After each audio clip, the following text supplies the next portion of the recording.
Broadcasting from the business capital of the world, this is the Podcast Business News Network. We are so excited to have our friend joining us again. She's a speaker, author, life coach, and it's called Savor Life with Diana. And that's exactly what she's doing, helping you all out there, those ambitious business leaders, to avoid burnout without sacrificing success, health, and happiness. She offers coaching, energy healing, and retreats. So, welcome back today. How are you? Oh, Jill, I'm doing great. I do have my little daughter here with me today, single mama life. So if she interrupts, I do appreciate your grace. Always. Um, The beauty of any child or pet. We are excited. yes, And as you know, we navigate life's unexpected twists. Sometimes we don't know our kids are going to be home while we're working, and it happens. So that's actually our topic today. We're going to be talking a little bit about that. First and foremost, let me have you introduce yourself to everyone. absolutely. My name is Diana Bejasa, and I love helping ambitious business leaders to really create sustainable success so that they don't have to step back from what it is that they love to do with their work, but at the same time, they don't have to sacrifice their health, their happiness. They are able to find that balance and really keep going without it taking years to overcome burnout. Well, thank you. And we share, you can empathize with so many with this. We've talked in the past. I've gotten to know Diana, and it's always great to have that support system, and not everybody has it. Hence, you're here helping. And how do we contact you, by the way? The website, social media pages? Yeah, so on social media, you can find me at Savor Life with Diana, Savor Life with Diana, Diana. And the website is similar, savorlifewithdiana.com, Savor lifewithdiana.com. Beautiful. So let's get started. So, navigating life's unexpected twists, building houses on shifting sands. We have a lot to get to. Go ahead. Yeah, so you know when life throws you a curveball and you least expect it, I want to share how it is that we can make decisions during that time, how we can figure out, do I keep going? Do I give up? When we're at that crossroads, how do we figure out what it is that we want to do? Like sometimes we face these decisions that are just so difficult, and it feels like our entire future is hanging in the balance. And I've definitely been there. So I was married for almost 10 years and I thought we were happily married. We had a baby on the way. Um, you know, like when I got that pregnancy test, he was so excited. He like called our families in the middle of the night. We had our first ultrasound coming up, and the day before he came back from a trip to Vegas, and everything shifted. And being pregnant, being hormonal, it was really crazy. Like within a month of that, he had like already moved out and filed for divorce. So it was like going from like having somebody who's like asking you like, oh, what can I feed you tonight? Like I'm so excited for the baby to like living alone. Um, and being pregnant. And um, those were definitely some sands that shifted on me. Mm-hmm. Um, and one of the things that I think is really important to recognize with that is that like, we make these plans. We presume, and we're making them from where we are right now. We're presuming that everything else stays status quo and that we're Yeah. going to implement the changes that are going to happen in life. But life is never stable. Um, there's nothing, they say, right? Like if there's anything that's constant, it's change. And real resilience is this understanding and this acceptance that life is inherently unpredictable. And when we have this mindset shift, when we don't say like when we don't get upset when things change, when we Mm-hmm. say like when we expect change, that allows for us to just adapt and to thrive no matter what it is that life throws at us. So rather than rather than getting upset when things don't go our way, right? We can what I teach my coaching clients, what I help them to understand and do is like, okay, if it's not happening as I planned, what if it could turn out even better? And Yeah. that is like a huge mindset shift to go from like, oh, it's not happening as planned, so it's going to go this way that is most probable, that is not what I want, to what if Mm-hmm. it could be even better? Um, and so for me, at first, right there, that initial joy that my partner had, I didn't actually really return that. So when I saw that pregnancy test, Ah, um, like they say it takes like 2 or 3 minutes for you to like confirm the result. My result was like mm-hmm. instantly positive. He was Wow. excited, like ready to call the family, and I was like, I still need 3 minutes to process Yeah, like how my absolutely. life is going to change. And I knew my life was going to change, and I knew that it was something that I had wanted. Um, but it was a lot, and so Mm-hmm. I definitely had hesitations at first. So when I learned or realized I was going to um, go through divorce, when I realized that that was something that my ex was serious about, I wasn't sure, like, well, do I even want to Yeah, go through with this pregnancy? Like, yeah, if we're being practical, yeah. right? The truth is, it's easier to not be to not have a kid when you're trying to rebuild your life. That's Yes. just the like reality. That's like the practicality, right? When you look Yeah. at the stats, the figures, like all those things, the logical move is like, hey, it would actually be easier to just be able to cut ties to not, to not have a kid, right? And it was early enough in my pregnancy where that was still an option. I was about 3 months pregnant. Um, and what I realized was, like as I was going through that process, I'd even had I'd had an appointment scheduled for an abortion, Mm-hmm. like, just because Yeah, I wanted to be able to like reclaim my life. of course. And it was just a very, very difficult time. But one of the things that I think that was really helpful again was just asking for help. Yeah. And that's So sometimes the hardest thing to do. It is. yes, yeah, yeah. So I had reached out to friends. Like for a long time I didn't want to talk to anybody about what was going on because I was quite certain that the challenges that we had in our marriage, I think every marriage has challenges. I felt like they were solvable. Yep. I didn't think that it was something that was so fundamentally broken that it couldn't be fixed. And that was sort of the examples that I had had growing up, like being Filipino, we don't get divorced. Really. It's just not something like that's really part of the culture. We don't really get divorced. And so I had all these examples of family members who had been through definitely more difficult trials in their marriage and stayed Mm-hmm. together. So for me, that was the possibility. That was the reality. And even when I reached out to family for counsel, they didn't think that it was something that was going to lead to that. So we were all taken by surprise, my side of the family as well as I think his. Um, and you know, but at the same time, like talking to friends. So one of my dear friends, her mother is actually a divorce attorney. And when I shared this story with her about, with obviously a little bit more detail, but when I shared with her how all of this had shifted for me within less than a month, really like at that time, I think it was like 2 or 3 weeks at that time. She helped me realize, being a divorce attorney, she was like, you know what?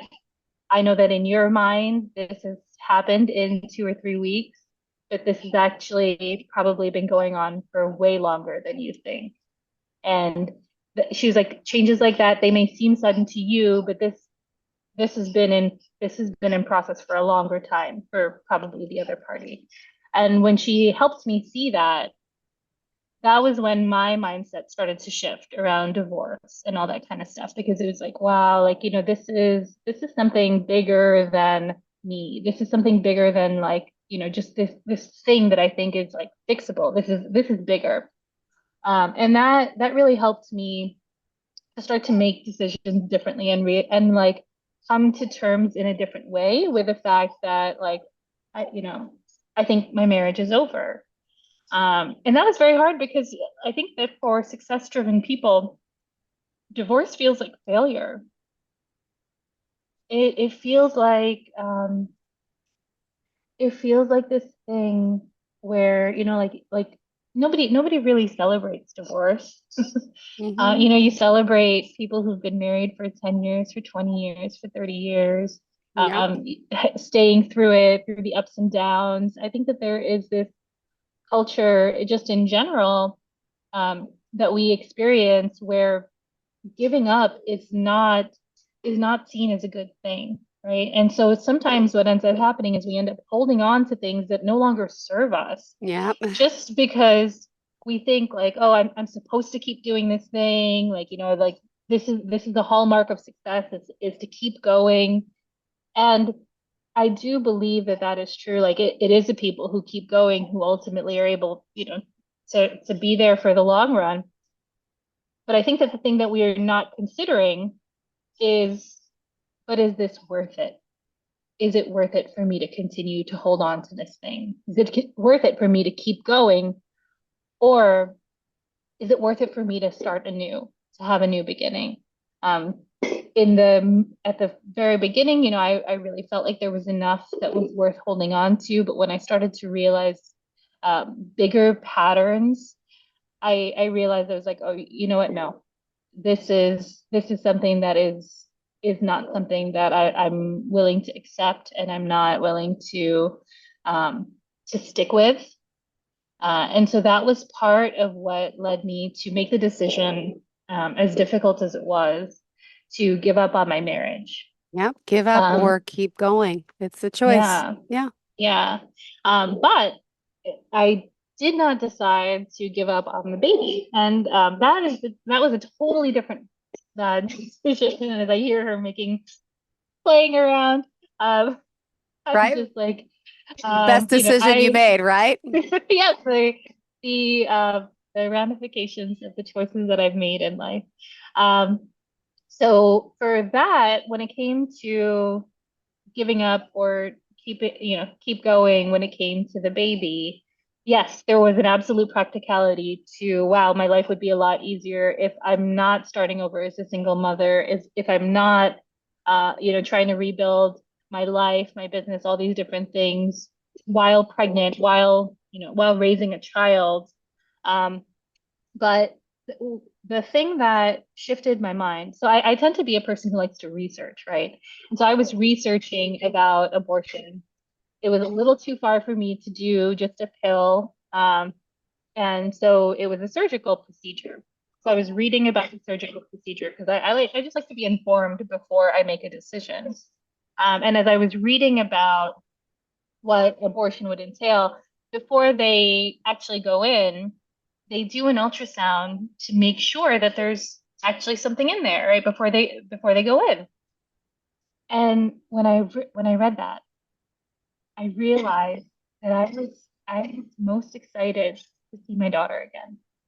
I was most excited to see the baby again. And that made me realize, whoa, I'm not in a place where I'm ready to make this decision. I'm not in a place where I'm ready to make this life altering decision.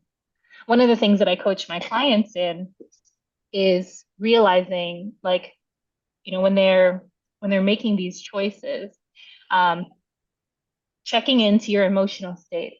Are you making this life altering decision from a place of fear, from a place of frustration, from a place of jealousy, from a place of sorrow, from anxiety?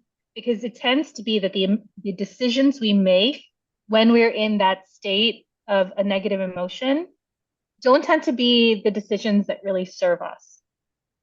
So when I noticed, yes, I'm shrouded in fear. I'm shrouded um in pain, in grief, in jealousy, in all these different things.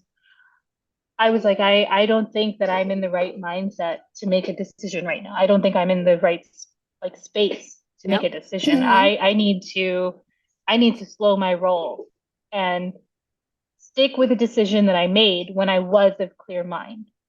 Very smart. And it reminds me too, like one of the things that Serena Williams, she has, I believe she has daughters and Yeah, I was children. just at the ESPY Awards in LA. She hosted it Oh, oh three my three nights ago gosh. in Los Angeles. I got to see her Wow. on stage. I was like, wow, her adversity, what she went through having her daughter, and Yeah. oh my gosh, yes. Yes. So, I think her daughter, like, I think competes in sports or does some things like that. And her daughter has also had those thoughts, of like, do I want to keep going or do I give up? And she shared an insight publicly that I thought was really valuable, which was like, if you're going to give up, don't give up on a bad day. Give up on a good day. Make the decision that this is the end of your run on a good day, not on a bad day. And I was obviously having a bad day. Yeah. I was having really felt like a bad couple months, but I was like, I'm just not in the place to make this decision. And knowing that for me, like there were already a lot of complications with a pregnancy, like, technically because I'm over 35, it's a geriatric pregnancy, which by the way, what a word for a I know. pregnancy I over know. 35, like Yep. seriously. Yep. But anyway, right? Like it's just okay. So it was geriatric pregnancy, like I had all these things that were like going up against me. And I was like, okay, now I don't know how to be a single mom. I don't know, I don't have anybody in my family who's really had this experience. Like, I don't know anything about this, but if God believes that this is possible for me, like, so be it. So be it. Then make it happen because I don't know how to do this. I'm terrified. I don't know how it is to keep going here. Um, and that was really, really powerful for me to make that decision to keep going. And it was not something where I really knew, but I realized, I was like, Mhm. yeah, like if I want to see this baby again, if that is Aw. the deep emotional feeling that I have, then I'm not in a space um, to go through an abortion. And I had actually spoken to the marriage counselor that my ex and I had been seeing before, like about us making the decision to divorce and that I had also had intentions to get an abortion. And the marriage counselor actually counseled me. He was like, I know a lot of women who afterwards regret the decision. And I'm not saying that you will regret the decision, but just make it with a lot of intention and like really think through what it is you're going to do this um and so for me, like, that term like pro-choice I think is so powerful because it's like you may choose one way or the other, but at the Mm-hmm. same time it is so powerful to have the choice. If I would have been forced to have my daughter, right, like I don't know that I would have embraced motherhood in the same way. Like Yeah. I got to Oh, choose and I to hear her. How be a single beautiful. mom. Yep. Yeah, Mm-hmm. she's like turning the camera. She's like, I want to be on camera. Aw. Um, so I got to choose to be a single mom. I got to choose my daughter. And it was you just knew you wanted to be on camera, huh? Oh, And how cute. that got to be really, really powerful. Oh my God, she's To be able beautiful. to say yes to her, to be able um to decide like, yeah, I don't know how I'm gonna do this thing, but like, I have chosen motherhood. If this is the Oh my circumstance it's gosh. gonna be, then this is what it is. She's Um, beautiful. What's her name? thank you. Her name is Olive. Oh, So a little like homage to my former career as a chef. Like I wanted yep. to give her like a food name. Yeah, so so she's been just such a blessing. She's been a person who like has really taught me a lot about life. Like and part of it too was like, just based on my past life experiences. I've already done the thing where I've cut and run. I've already like, left my investment banking Yep. career to start something completely new. I've already left my culinary career to move to Hawaii to start something new. What the experience I didn't have yet was sticking with something. And I was like, if I'm really going to grow from this experience, I'm going to grow from being able to make the decisions I want. Like the divorce wasn't my choice, it was something that I ultimately was like, okay, I'm Hmm. accepting this, right? I can't do anything about that choice, but I can do something about this choice with with having a baby. Um, and it has just been one of the most powerful experiences. Like the way that my family, my friends, came together to support me, all those different things. Um, was really remarkable. And even being a single mom, I find that in my business, like I've just been able to do a whole lot of things and just embrace that I'm a single mom. I've brought her to conferences with me, like to business conferences. I've brought her to business meetings, and and part of it is, hey, this is my life. This is my reality. And it's almost like I get to be this example in a way of like, hey, like just because life throws me adversity doesn't mean that I'm going to stop being me or doing the things that I want to do. And I think it's also really powerful because I get to teach this to her, like from a very, very young age, at this point where she's internalizing these lessons on a subconscious level. She gets to learn from me, like, hey, like I don't stop going just because life shifts.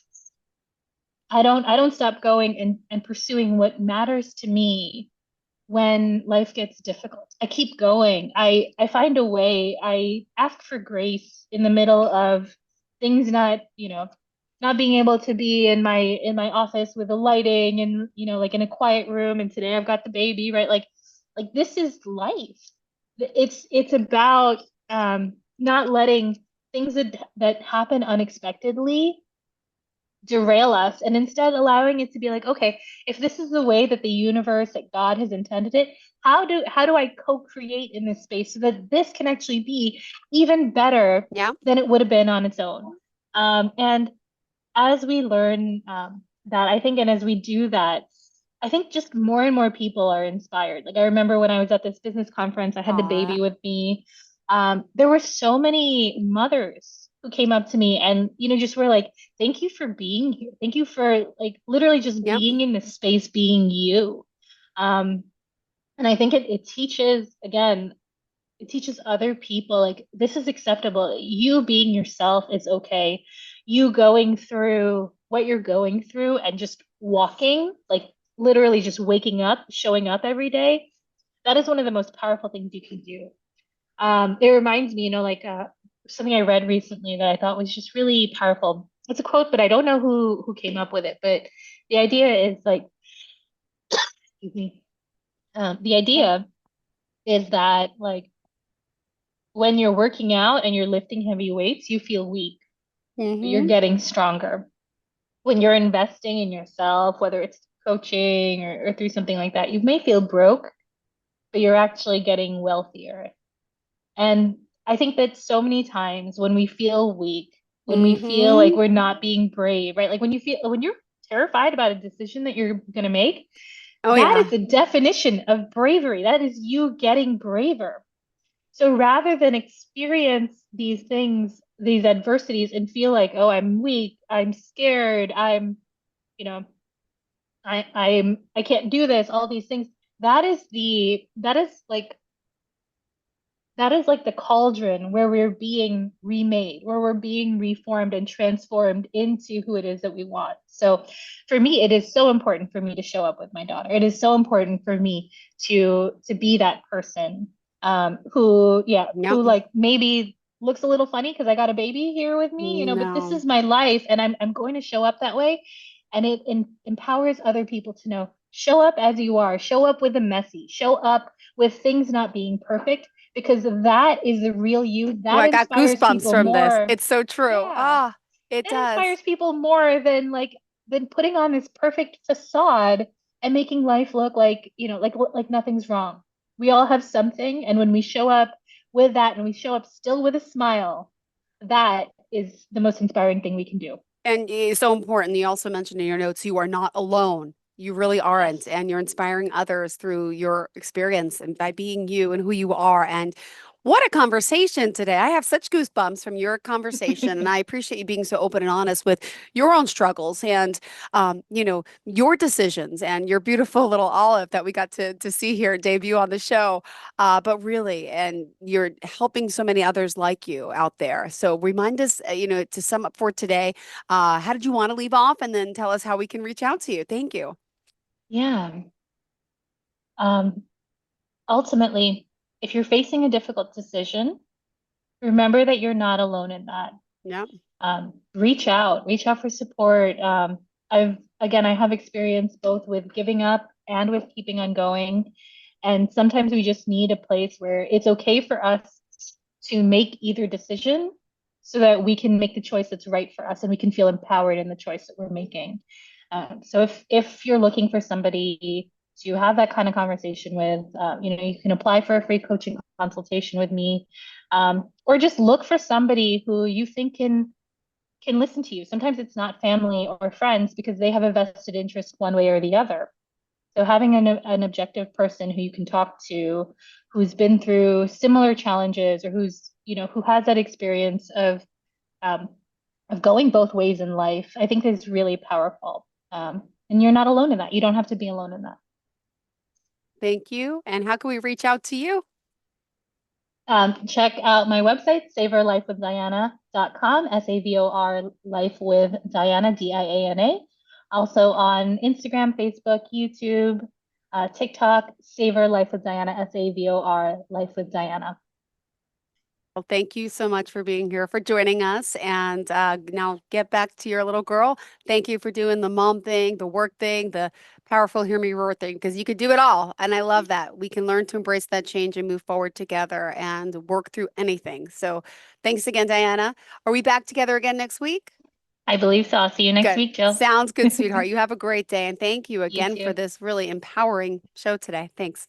Are you looking for even more of the podcasts and hosts that you love? The Podcast Business News Network is proud to announce that you now have even more ways to listen live. Check out the MyTuner Radio, online radio box, and Simple Radio apps on iOS and Android, or find us online. Search for Business News Network on mytuner-radio.com, or search Podcast Business News Network on streama.com and onlineradiobox.com/US. Take your podcast on the go and don't miss a minute of the action.